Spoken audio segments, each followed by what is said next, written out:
listening to Speaking with One Voice with Rodney Payne. If you have any comments, questions, concerns, topics you'd like discussed on the show, or if you'd like to be a guest on the show, please email us at rpayne@onevoiceinc.org. That's rpayne@onevoiceinc.org. You can also search for us on Acast, Google Play, SoundCloud, and iTunes. Just look for Speaking with One Voice. Now, here's your host, Rodney Payne. Hello and welcome to Speaking with One Voice. I am your host, the coach, Rodney Payne. Super excited to be back with you again this week. Let me just start by saying thank you so much for tuning in each and every week. As you continue to support this podcast, we're able to reach more and more people and to help teams come together, help leaders to reach their potential and add value to you. And we are excited about that. I would ask that you do me a favor. Please continue to share our podcast, subscribe, obviously, rate it, and know that you can find us on all social media platforms at Rodney R. Payne. Go ahead and follow us there and turn on your notifications. Additionally, please catch us on YouTube where you can see the live video of what's going on with Speaking with One Voice, and subscribe. We are trying to increase our footprint there in the digital space, and we want to be able to get to you as many ways as possible. And also, if you're listening, some of our platforms are actually offering transcripts. So make sure that you check the transcript so that you can get the best, the most up-to-date information to add value to you and your leadership team each and every week. Also, we'd love to collaborate with you, come together and help you and your team grow. If you're interested, simply visit rodneyrpayne.com. You can inquire there, or you can DM us on any of our social media platforms at Rodney R. Payne. Let's get started. I am so excited as we start out on a new month, new thought, and I'm going to do a 5-part series of episodes that are going to tie together. And I want to help you. I believe that the way we get to the next level in leadership, the next level in business, is that we learn the art of collaboration. So for the next 5 episodes, we're going to be talking about keys to effective collaboration, Now, what I'm going to do is I'm going to give you a nice overview of what those lessons are going to look like. And then we'll kind of break into the first one today and get started. So we're going to talk about 5 keys to effective collaboration. We're going to talk about the foundation of collaboration, building trust and respect, clear communication. That's the heart of collaboration. Embracing diverse perspectives. That's the power of inclusion. Role clarity and accountability. That's driving teams forward. And then there's continuous improvement, evaluating and adapting collaboration practices. This is our process. Now, many of these topics we've hit individually here or there, but I'd like to take this opportunity to go a little bit deeper in what we're doing to gain some synergy around this thought of collaboration, coming together, working together for the greater good of the team, and where there's fulfillment and enrichment at every level. That's going to be what we're trying to really sincerely accomplish as we go forward. So I just want you to think about this and be intentional as you look to foster a collaborative environment where you get the benefit of everyone. Think about it this way. We all have various strengths and we all have various areas of growth and opportunity. We have passions that bring us fulfillment. We have things that bring us frustration. What if everything that is produced by your organization is produced by someone who finds passion, expertise, and fulfillment from what they contribute to the outcome? Can you imagine that nothing that frustrates you ends up on your desk and everything that fulfills you ends up on your desk? The only way that happens, my friend, is if we collaborate. So in today's episode, I want to talk about the foundation of collaboration, building trust and respect. As we look to build trust and respect, there's really just a couple of thoughts here that we need to consider. If you're going to look at trust is the reliability of an individual on your team to be able to perform their duties in an effective way. Trust means I can count on you. It means I can rely on you for certain outcomes, for certain productivity, for certain levels of expertise and efficiency. So when we look at collaboration, I'm going to have to be able to trust you. And in order to trust you and for you to trust me, we really have to understand we have to have transparent communication.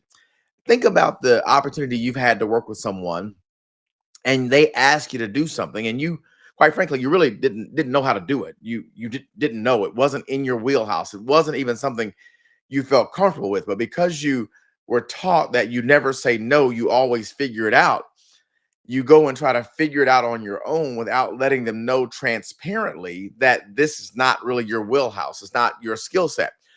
I'm not saying that you can't learn it. I'm not saying you shouldn't try to learn it. What I'm saying is if you're transparent up front, if you say, listen, I need to let you know that I've never done this before, and so it may take me a little bit, but I'm looking forward to learning. I'm excited about exploring and figuring it out.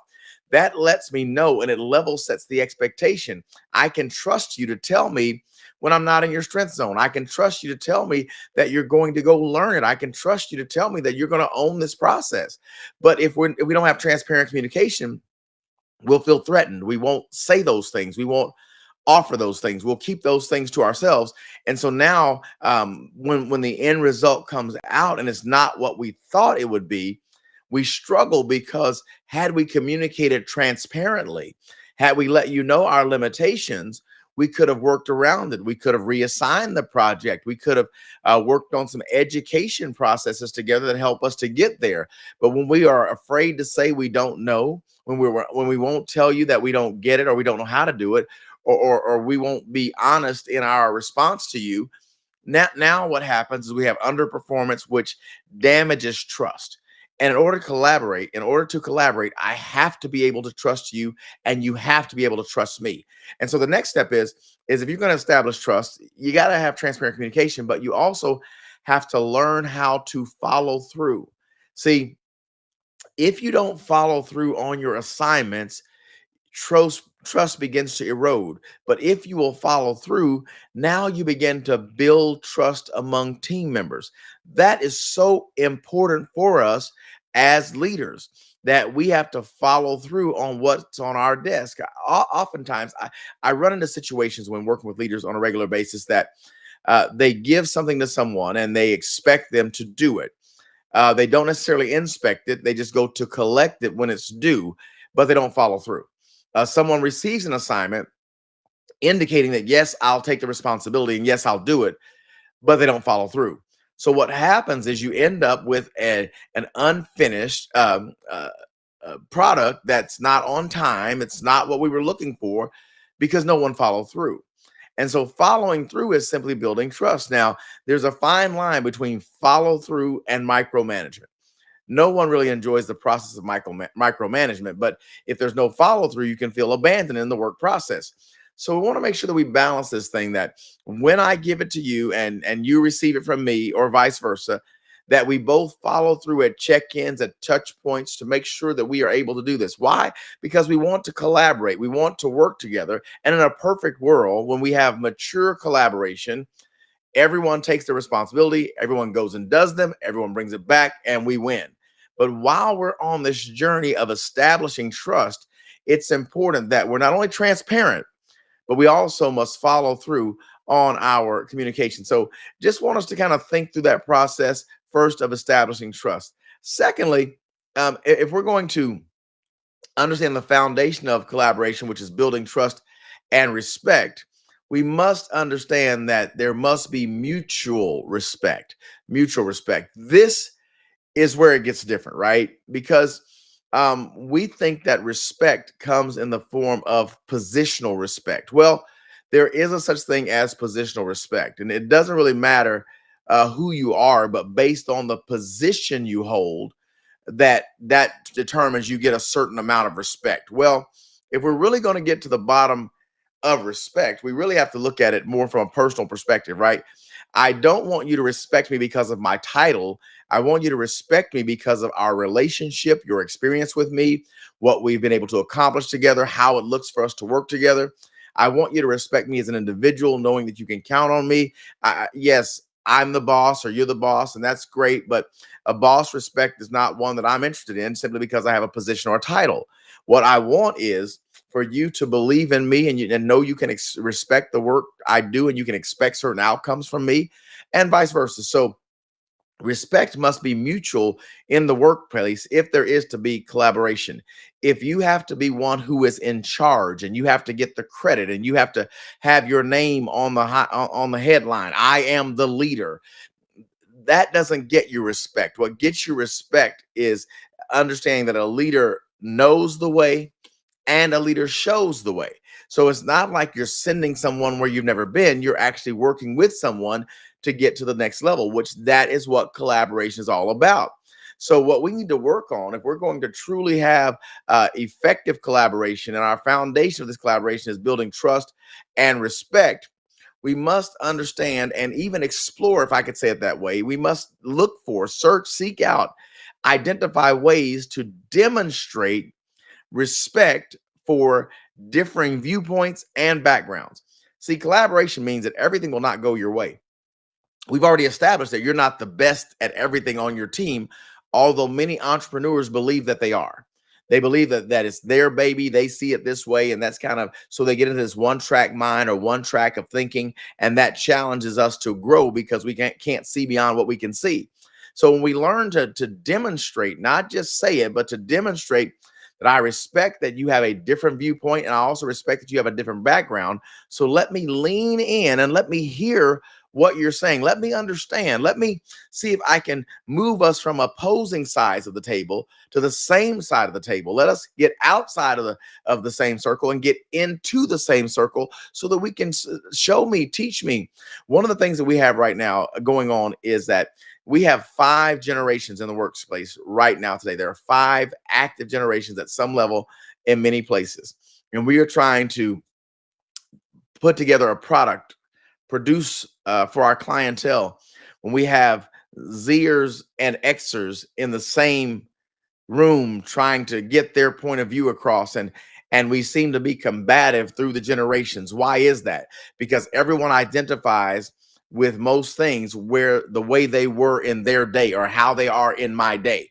And so with that whole process, it's hard to demonstrate respect when you think that the old people are doing it the old way or the new people are doing it the new way, and neither has respect for each other.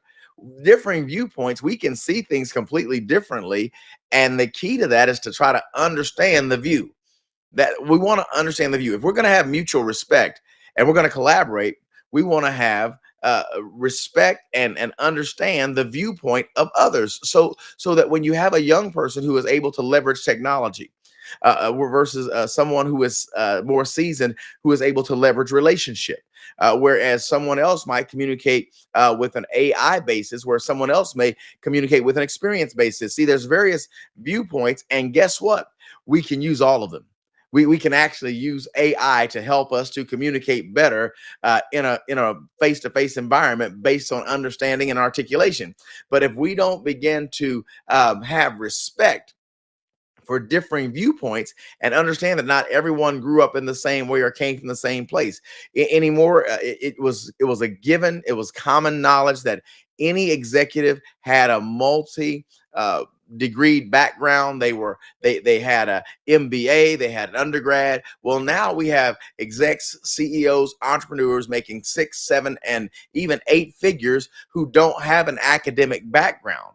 So now there's a different background. So they say it doesn't take what you said it took to get to where you are, and you're saying, but I earned it. So now how do we really work together? Well, there are some efficiencies and some synergies that can be gained when we learn to respect differing viewpoints. That is so critical to what we're doing. So I really want you to understand that you can have a different viewpoint, you can come from a different background, and you can still respect each other.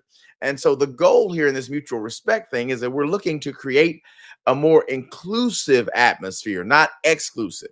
If you're going to collaborate, you must give everyone a seat at the table. You must value every opinion that comes to the table. Not every opinion will go forth. Not every opinion will become order of the day. No, but I will go into every discussion demonstrating I have respect for the fact that you're different. One of the things about me is I've learned through the years, it's become knowledge that You have your best influence in connecting with people 15 years your junior or 15 years your senior. So there's about a 30-year window where you are really connected and have your thumb on the pulse of what's going on. Well, what happens when you're a leader and 15 years back is still 50 years? You have no way of connecting to those below you. So what you have to do is be able to have connectors within your organization. That's why we want an inclusive environment. I work really hard to have young people in my room. I have young people in my room. Why is that? I guess I'm what you would call middle aged. Some would say we won't own that. You understand? But if I'm in the middle, that means I can't reach all the way back to the young, but I can identify with the old because I've been told not only am I in the middle of the pack, but I'm also an old soul. I think old. Well, I was raised by older people, so my thoughts were a generation ahead of mine because of how I was raised. So if I'm not careful, I can easily be disconnected from the previous generation and not respect the way they do it, or the generations after me. When I grew up, listen, hard work was hard work, and hard work was hard work, and hard work made you great. You had to work hard. No way around it. You had to work hard, sun up to sundown, can to can't. You know how they said it. Well, now people don't even work traditional schedules. They do everything from a phone. They do everything just talking to a little phone. And I'm a little old school. I can use the computer. I'm in the middle. I can use the computer, and I like it. And if I'm going to communicate, a phone is for talking, not for tech, not for communicating via text. A text is a short blip message. Boom, how you doing? Whereas if it's going to be a real communication or conducting business, I want emails, I want reports, I want graphs, I want charts, I want the old school way because that's how I learned it. Well, I'm learning now. We can have an app, we can check in, we can touch base, we can send something out on using a group messaging type setup, and we can communicate, and we can boom, boom, boom, become very efficient. The key is I have to have an inclusive environment that's not afraid of technology. That I make sure that we are doing this thing the right way. Even with our podcast, right? We've been doing our podcast long enough now that we started out, it was an audio only event. Well, now it's not only audio, it's video. It's not only audio and video, it's also audio, video, and transcripts. That's because you have to have an inclusive atmosphere. And so I've brought team members onto the One Voice leadership team to help us to maintain our relevance and to understand and to connect at the various levels. That, my friends, is the power of collaboration. So it's really, really key that we understand this. You have to have mutual respect and all this earning respect. Well, if we got to earn it, they've got to earn it, you've got to earn it, everybody's got to earn it. So how about we just extend respect and give ourselves an opportunity to grow? When you respect others' viewpoints, you respect others' backgrounds, and you can demonstrate that by allowing inclusiveness in your environment, your atmosphere. And guess what? You're going to get the best out of your team. You are listening to Speaking with One Voice. I am your host, Coach Rodney Payne. We are excited to be with you. We're on a 5-part series. We're really talking about the keys to effective collaboration. Today, we're talking about the foundation of collaboration, building trust and respect. So we've talked about this thing called mutual respect. I've got one more thought I'd like to give you before we get out of here for today. I want to talk about the last part of this foundation of collaboration as we're looking to build trust and respect. We have to have vulnerability and openness. Now, when we look at this, this is not what we really like to talk about. It's kind of tough. But if you're going to really have true collaboration, you have to have transparency, but you also need to be vulnerable and open. So what this means is collaboration requires that at some point we get to some level of personal. We've got to take a look at what can we gain from sharing our personal insights. What is the benefit and experience in sharing our experiences? What's the benefit? How can we use these things? Your personal story, your personal experience. How does this strengthen our team bond? Well, we become relatable. When I share with you what's been my experience, you share with me what's been your experience. Now we gain understanding. We have relationship. We understand that now we're on the same team. When we understand we're on the same team, that creates team bonds. That's our ultimate goal. I get it. Not everyone in your office is going to be personable in that regard, but we can know a little bit about each other and how we're wired and how we communicate, perhaps our behavioral styles. That's one of the benefits of understanding behavioral styles, so that I can package my communication where you can receive it in the right way. These are things that are going to truly help us to really strengthen as a team. So I'm not saying that you become a team therapist. I'm not saying we have group therapy. I'm not suggesting that at all, but do get to know each other. Find out at least what you like for lunch or something like that, or if you work out, or there's got to be places of commonality where we can come together and get to know each other. When we do this, we're going to strengthen our team. And when you're willing to be vulnerable and open, you create a team bond. That natural bond becomes trust. So what we want to do is promote a culture where we're not oversharing. You'll hear me say that often. We're not oversharing, but there is openness, and it's okay for someone to have a challenge. I've gone through many challenges with many people through the years. And what I find out is that after you go through something personal with someone, it enhances the relationship. They get to know, quote unquote, the real you. Again, we're not talking about therapizing each other. We're not talking about having group therapy, but we are talking about having enough compassion to know who you are, to understand what you're going through. I'm sharing that I'm not at my best right now. And when we do that, it's going to build a team bond and a culture where it's okay for us to continue to grow together. Listen, let me just wrap this up real quickly. We talked about the foundation of collaboration, building trust and respect. We talked about three things: establishing trust, mutual respect, vulnerability, and openness. Those are the three things that we talked about. And I want you to go back and really get into this transcript and kind of work on those things. This is a 5-part thought process that we're going through on keys to effective collaboration. Today, we talked about the foundation of collaboration, building trust and respect. The next episode will be clear communication, embracing diverse perspectives, role clarity and accountability, and then finally continuous improvement.